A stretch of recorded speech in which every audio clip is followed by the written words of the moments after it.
Assalamualaikum warahmatullahi wabarakatuh. Bertemu kembali dengan saya Pak Anwar. Pada pagi hari ini kita pada pelajaran akidah akhlak akan melanjutkan tentang iman kepada kitab-kitab Allah. Minggu kemarin Pak Anwar sudah memberikan tugas kepada kalian untuk merangkum pengertian iman kepada kitab Allah dan nama-nama kitab Allah yang diturunkan kepada Rasul. Nah, di sini Pak Anwar akan menerangkan kembali yaitu tentang pengertian iman kepada kitab-kitab Allah. Sebelumnya anak-anak, Pak Anwar akan menjelaskan artinya iman secara bahasa. Al-imanu fil lughah at-tasdiqu bil qalbi. Iman itu secara bahasa adalah membenarkan dengan hati. Wa fis syar'i, dan secara istilah al-i'tiqadu bil qalbi wal iqraru bil lisan, yaitu mempercayai dengan hati dan berikrar dengan lisan. Nah, anak-anak, ada sebuah pendapat dari Al-Jurjani, ya, syarat keimanan itu terdapat dua hal syarat yang ditetapkan. Yang pertama, keyakinan yang kuat, ya, dan adanya ikrar dengan syahadat. Nah, sementara amal soleh adalah penyempurnaan keimanan. Ya, jadi anak-anak, iman secara istilah, ya, tasdiqu bil jinan wa qawlu bil lisan wa amalu bil arkan, yang artinya membenarkan dengan hati, mengucapkan dengan lisan, dan mengamalkan dengan anggota tubuh. Nah, itu adalah pengertian iman, ya. Nah, sedangkan arti kitab adalah buku atau lembaran. Menurut istilah adalah iman kepada kitab-kitab Allah artinya adalah mempercayai dan meyakini bahwa Allah telah menurunkan kitab-kitabnya kepada para nabi dan rasul, dan kitab-kitabnya agar dijadikan pedoman hidup bagi manusia untuk meraih kebahagiaan di dunia dan di akhirat. Nah, itu adalah pengertian iman kepada kitab-kitab Allah secara istilah. Nah, anak-anak, setiap umat Islam itu wajib mengimani adanya kitab Allah yang merupakan rukun iman yang ketiga. Nah, anak-anak, sebetulnya kitab-kitab yang diturunkan kepada rasul-rasul itu sangat banyak, ya. Sebanyak jumlah para nabi dan rasul yang diutus oleh Allah. Hanya Allah saja yang tahu karena jumlahnya kitab yang diturunkan kepada para nabi dan rasul. Nah, tetapi yang muktabaroh atau yang masyhur kita kenal, ya, ada 4 kitab yang diturunkan kepada nabi dan rasul Allah. Yang pertama apa saja? Kitab Taurat, kitab Zabur, kitab Injil, dan kitab Al-Quran yang diturunkan kepada Nabi Muhammad sebagai pedoman hidup umat Islam yang kita anut. Nah, anak-anak, rasul yang menerima kitab-kitab Allah yang pertama, satu, kitab Taurat. Menurut bahasa Ibrani, Taurat berarti undang-undang, syariat atau peraturan Allah yang diturunkan kepada Nabi Musa alaihissalam. Nah, kitab tersebut sebagai petunjuk dan pedoman hidup bagi Nabi Musa dan umatnya atau Bani Israel, ya. Kitab Taurat diturunkan kepada Nabi Musa sedang bermunajat di bukit Turisina, ya, atau gurun Sinai. Allah berfirman dalam Al-Quran surat Al-Isra, wa ataina Musal kitaba wa ja'alna hudal li bani Israila alla tatakhidu min duni wakila, yang artinya, dan kami berikan kepada Musa kitab Taurat dan kami jadikannya petunjuk bagi Bani Israel dengan firman, janganlah kamu mengambil pelindung selain aku. Surah Al-Isra ayat 2. Selanjutnya yang nomor 2, kitab Zabur. Ya, kitab Zabur itu diturunkan Allah kepada Nabi Daud alaihissalam dengan bahasa Kipti di daerah Yerusalem. Nah, pokok ajaran Zabur adalah kewajiban untuk menyembah Allah yang Maha Esa dan petunjuk bagi umat Nabi Daud alaihissalam.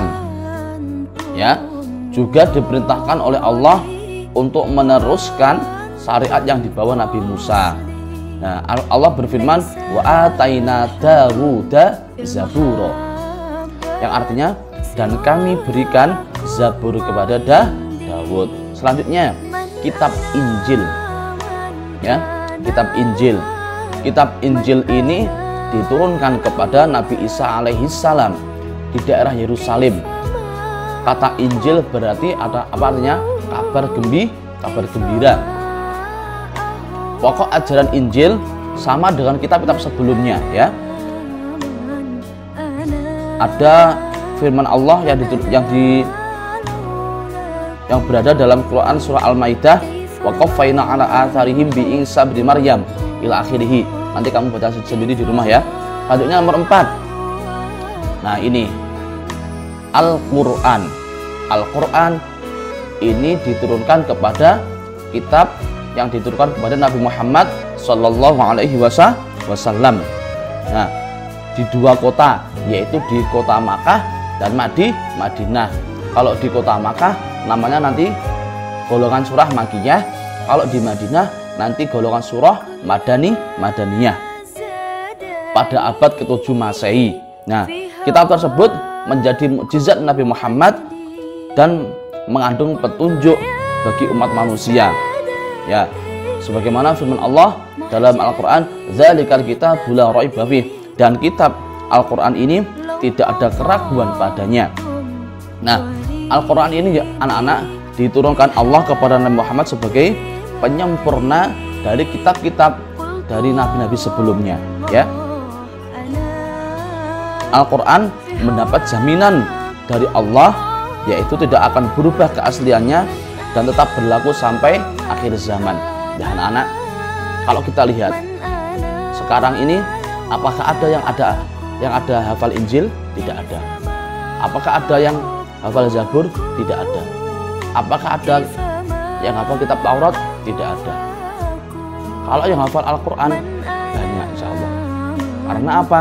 Al-Quran ini mulai sejak diturunkan zaman Nabi Muhammad sampai sekarang ini sama Allah terjaga keasliannya dalam hafalan-hafalan orang Islam yang gemar menghafal Al-Quran. Makanya Al-Quran ini tetap terjaga sampai akhir zaman nanti, ya. Dalam Al-Quran ini, ya anak-anak, termuat pokok-pokok ajaran kitab sebelumnya, ya. Selain itu, Al-Quran juga berisi pokok-pokok ajaran yang menjadi pedoman hidup umat Islam, ya. Itu anak-anak. Selanjutnya, cara mengimani kitab-kitab Allah. Nah, gimana cara mengimani kitab-kitab Allah?